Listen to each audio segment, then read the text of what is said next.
अजय और विजय दोनों भाई शहर में रहते थे। उनके माता पिता शुरू से ही गांव में रहते थे, पर अजय ने जब शहर में कपड़ों की फैक्ट्री खोली तो उसने विजय को भी अपने पास शहर बुला लिया। अजय की शादी को 2 साल हो चुके हैं और 15 दिन पहले ही विजय की भी शादी हुई है। अजय की पत्नी शोभा बहुत ही चंट स्वभाव की है, जबकि रेणुका बहुत ही सीधी है। रेणुका की नई नई शादी हुई है, इसलिए वो अपनी जेठानी के स्वभाव को नहीं जानती। रेणुका की सास उसकी जेठानी शोभा के स्वभाव को जानती है, पर अभी रेणुका नई नई थी, इसलिए वो उसे इस बारे में नहीं बताना चाहती थी। शोभा, मैंने तुम्हें रेणुका के लिए 2 नए तौलिए रखवाए थे, पर पूरी अलमारी छान मारी, कहीं नजर ही नहीं आ रहे। रेणुका बहू अपने मायके से लाया हुआ तौलिया ही इस्तेमाल कर रही है। मैं सोच रही थी उसे वो 2 नए तौलिए भी दे दूं। क्या आप वो 2 नए तौलिए रेणुका को देने के लिए लाई थी? मुझे क्या पता माँ जी, पर शादी की भाग दौड़ में मुझे कुछ याद ही नहीं रहा। मैंने तो वो 2 नए तौलिए इस्तेमाल कर लिए, मेहमान आ गए थे तो उन्हें दे दिए। अच्छा चलो कोई बात नहीं, मैं बाजार से रेणुका को नए ले दूंगी। वैसे भी उसके लिए थोड़े घर पहनने के कपड़े दिलवाने जाना ही है। माँ जी, आप क्यों चिंता करती हो? मैं रेणुका के साथ बाजार चली जाऊंगी और उसे उसकी पसंद के कपड़े दिलवा लाऊंगी। आपके घुटनों में दर्द रहता है ना, आप घर पर आराम करो। सास को पता था कि शोभा झूठ बोल रही है। उसने वो तौलिए अलमारी में छुपा कर रख दिए होंगे, पर वो उस वक्त चुप हो जाती है। कुछ देर बाद रेणुका अपनी जेठानी शोभा के साथ बाजार के लिए निकलने लगती है। तभी उसकी सास उसे खर्चे के लिए पैसे देती है, पर रास्ते में बहाने से रुपए शोभा मांग लेती है। रेणुका, वो माँ जी ने तुम्हें जो पैसे दिए थे वो मुझे दे दो। ऐसा है ना, तुम्हें यहाँ के दुकानदार जानते नहीं है, मैं तो उनसे अपने हिसाब से मोल भाव कर लूंगी, पर तुम्हारे पास पैसे देखकर वो ज्यादा मांग लेंगे। अब मैं दुकानदारों के सामने तुमसे ये तो नहीं कहूंगी कि रेणुका पैसे दो। हाँ हाँ भाभी, ये लो, ये 5,000 रुपए माँ जी ने दिए थे। ये तो बहुत ज्यादा है, मैं तुम्हें सस्ती शॉपिंग कराऊंगी। चलो, यहाँ पास में ही सस्ता बाजार लगता है, वहाँ चलते हैं। शोभा चालाक तो थी और रेणुका बहुत ही शरीफ। चुपचाप जैसा जैसा शोभा ने कहा, रेणुका ने वैसा ही किया और शोभा ने रेणुका को सस्ते बाजार से फर्म में मिलने वाले कपड़े दिलवा दिए। रेणुका ने बचे हुए रुपए मांगने की हिम्मत ही नहीं की और शोभा मन ही मन खूब खुश हो रही थी। आज तो मेरी लॉटरी लग गई। 2,000 रुपए के कपड़े दिलवाकर 3,000 रुपए मैंने अपनी जेब में डाल लिए। अब इन रुपयों से मैं अपने लिए अच्छी सी बनारसी साड़ी खरीदूंगी। आज तो मेरी लॉटरी लग गई। घर आकर रेणुका ने जब अपनी सास को कपड़े वगैरह दिखाए तो वो समझ गई कि इस बार भी शोभा ने चालाकी कर ही ली, पर सास अब उसे क्या ही कहती। शोभा की चालाकी अब रेणुका के आने के बाद और बढ़ती जा रही थी। वो रेणुका का बहुत फायदा उठाती थी। रेणुका, एक काम करो, आटा गूंथ कर रोटियां तुम सेक लो, मैं तब तक सब्जी को छौंक लगाती हूँ। शोभा बहू, इतनी गर्मी हो रही है, तुमने रेणुका को आटे गूंथ कर रोटियां सेकने के लिए खड़ा कर दिया, कुछ तो सोचा करो। माँ जी, आप तो ऐसे कह रही है जैसे मैं रेणुका पर जुल्म ढा रही हूँ। अभी मैं सब्जी बनाकर आई हूँ, सारी रसोई साफ करी है, रखे हुए बर्तन मांजने हैं। अब 2-4 रोटियां रेणुका सेक भी लेगी तो कौन सा उसके हाथ घिस जाएंगे। माँ जी, कोई बात नहीं, मुझे तो रोटी बनाना अच्छा लगता है, मैंने रोटियां बना दी हैं। अच्छा हुआ भाभी ने मुझे रोटियां बनाने के लिए कह दिया। सास क्या बोलती, वो चुप हो जाती है। अब तो रेणुका शोभा के आगे बिल्कुल भी नहीं बोलती थी, इसलिए शोभा के भाव और चढ़ गए। शोभा की चालाकी सिर्फ घर के कामों में ही नहीं, दूसरे कामों में भी रहती थी। वो फैक्ट्री की कमाई के बारे में भी अपने पति से बात करती रहती थी। सुनो जी, अब रेणुका और विजय का खर्चा भी इसी फैक्ट्री से चल रहा है, तो आपने क्या सोचा है, किस तरह से हिसाब कर रहे हो आजकल? हिसाब क्या करना है शोभा, सब कुछ हम दोनों भाइयों का ही है, हम दोनों भाई अलग थोड़ी हैं। बस इसी बात का मुझे डर था। तुम बहुत सीधे हो, तुम्हें पता भी है विजय ने शादी के बाद रेणुका को बाहर घुमाने के लिए कितने पैसे निकाले थे, और उसके बाद अभी मुझे पता चला है उसने रेणुका को सोने के नए कंगन भी बनवा कर दिए हैं। गया तो सब फैक्ट्री से ही है ना। अरे तो क्या हो गया शोभा, मैंने भी तो तुम्हें विजय की शादी में जड़ाऊ कंगन खरीद कर दिए थे ना, वो भी तो उसी फैक्ट्री में से गए थे। तुम ऐसे नहीं मानोगे, मुझे ही कुछ सोचना पड़ेगा। और हाँ, घर खर्च के पैसे खत्म हो गए तो मुझे 20,000 रुपए दे देना, मुझे घर का राशन और सामान लाना है। ठीक है, कल सुबह दे दूंगा। अगले दिन फैक्ट्री जाने से पहले अजय विजय को बुलाता है। विजय, मैंने तुम्हें बैंक में जमा कराने के लिए जो कैश दिया है उसमें से 20,000 रुपए अपनी भाभी को दे दो। शोभा ने घर का राशन और सामान लाना है। भैया, इसमें 5,000 रुपए कम है, वो हमारे कमरे की अलमारी छोटी पड़ती थी, इसलिए मैंने सोचा कि हम अपने कमरे के लिए नई अलमारी खरीद लें। हाँ तो कोई बात नहीं, खरीद लाओ और बाकी के पैसे शोभा को दे दो। ये अच्छी बात है। मेरे कमरे की अलमारी जंग खा रही है। मैंने तो आज तक अपने कमरे की अलमारी नहीं बदली और तुम नई अलमारी लेने की बात कर रहे हो। तुम दोनों सही हो। और माँ जी, मैं देख रही हूँ कि आजकल आप रेणुका को बहुत सपोर्ट कर रही हो। नहीं बहू, ऐसी कोई बात नहीं है। रेणुका के दहेज में अलमारी नहीं आई थी और हमने भी उसे अलमारी नहीं दी। मैंने सोचा कि हम नई अलमारी ही खरीद देते हैं। इसमें इतना बुरा मानने वाली कौन सी बात है? अगर ऐसी ही बात है तो मैं भी अपने कमरे के लिए नई अलमारी खरीदूंगी। माँ जी, वो 2 दिन बाद मेरा जन्मदिन है ना, तो मम्मी ने मुझे अलमारी देने के लिए पहले ही बोल दिया था। मम्मी मुझे इस बार जन्मदिन पर अलमारी दे रही हैं। अच्छा, तो फिर एक काम करो बहू, तुम ये पैसे संभाल कर रख लो, इससे तुम अपने लिए कुछ और खरीद लेना। अब हमें तुम्हें जन्मदिन का कुछ न कुछ तो देना ही था। शोभा का मुंह जरा सा रह जाता है, क्योंकि अब अलमारी के लिए रीस करने का कोई फायदा नहीं था और जो रुपए रेणुका को मिले थे वो उसके जन्मदिन के उपहार स्वरूप थे। अब तो शोभा रेणुका की शराफत का बहुत फायदा उठाने लगी थी। वो उससे लड़ाई के बहाने ढूंढती थी। रेणुका, मैंने तुम्हें रसोई का चूल्हा और स्लैब साफ करने के लिए बोला था, पर तुमने ऐसे ही छोड़ दी। शोभा भाभी, मैं मशीन से कपड़े निकाल रही थी, इसलिए मुझे समय नहीं मिला। मैं अभी साफ कर देती हूँ। मुझे आज शादी में ना जाना होता तो मैं तुमसे एक बार भी इस काम के लिए ना कहती, पर मजाल है कि मेरे करे बिना कोई काम ठीक से हो इस घर में। शोभा बड़बड़ाती हुई कमरे में तैयार होने जा रही थी कि अचानक आंगन में फैले पानी पर उसका पैर फिसल जाता है और वो धड़ाम से गिर जाती है। आह, मेरी कमर! रेणुका और सास दौड़ती हुई शोभा के पास जाती हैं। हे भगवान, ये क्या हो गया? माँ जी, आप उधर से पकड़ो, आराम से, भाभी को बिस्तर पर ले चलते हैं। शोभा की कमर में बहुत दर्द हो रहा था और वो दर्द से चिल्ला रही थी। कुछ देर बाद अजय और विजय भी घर आ जाते हैं। शोभा की कमर का मांस फट गया था, जिस कारण वो उठ भी नहीं पा रही थी।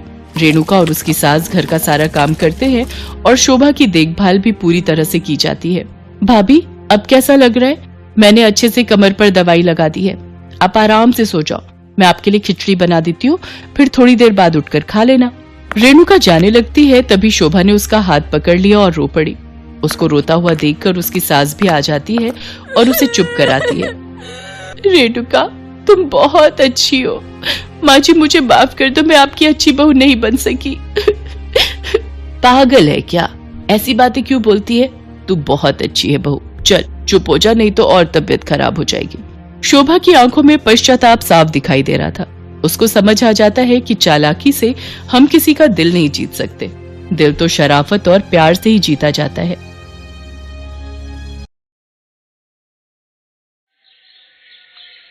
मोहित का तबादला जौनपुर में हो गया था। वो अपनी पत्नी सुगंधा और बेटी मुस्कान के साथ एक नए फ्लैट में शिफ्ट हुआ था। बिल्डिंग के सभी लोग अच्छी फैमिली के पढ़े लिखे और मिलनसार थे। एक दिन, अरे मोहित, सिलेंडर खत्म हो गया। अभी यहाँ की पाइपलाइन का पता नहीं, कटी हुई है। तुम गैस लाइन वालों को फोन भी कर देना। पर अभी क्या करूँ? तुम्हें ऑफिस भी जाना है और मुस्कान की स्कूल बस भी आने वाली होगी।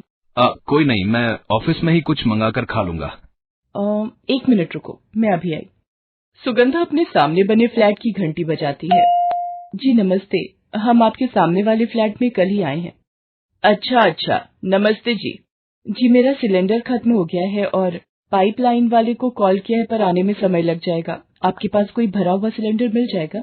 हाँ जी, बिल्कुल मिल जाएगा। मैं अपने नौकर के हाथ आपके फ्लैट में भिजवा देती हूँ। और कुछ भी जरूरत हो मेरे लायक, कोई काम हो तो जरूर बताना। जी, आपका बहुत बहुत शुक्रिया, आपने मेरी इतनी मदद की। इसमें शुक्रिया की क्या बात है? वक्त पर आपका काम हो गया, इसकी मुझे खुशी है। आप अंदर तो आओ, चाय पानी कुछ।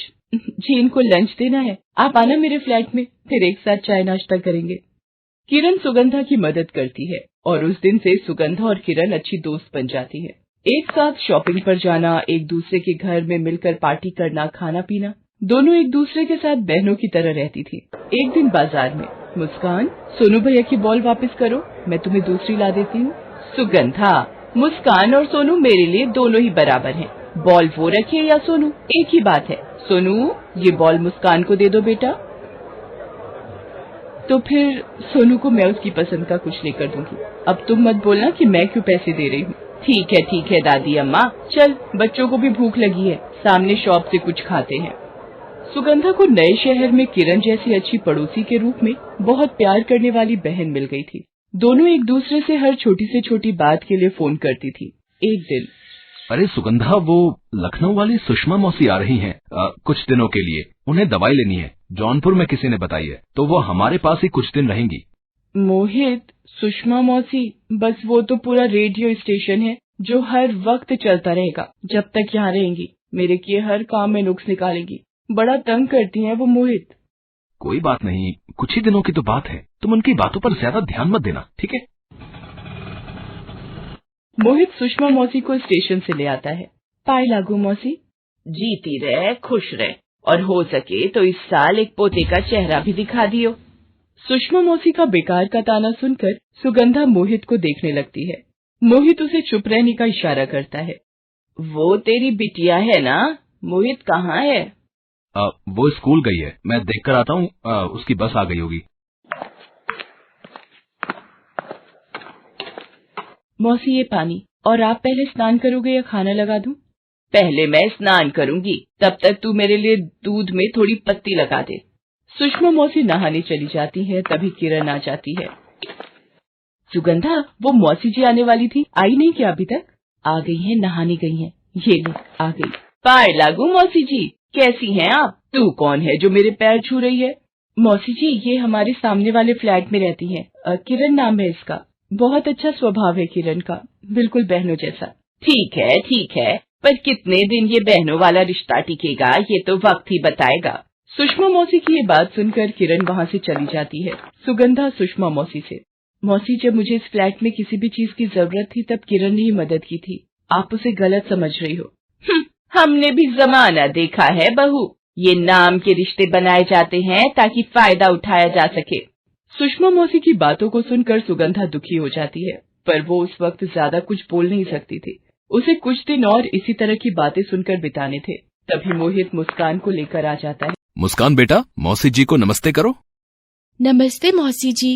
अरे गुड़िया रानी, जीती रहो, आ गई स्कूल से। मम्मा, मैं सोनू के साथ खेलने किरण आंटी के घर जाऊं?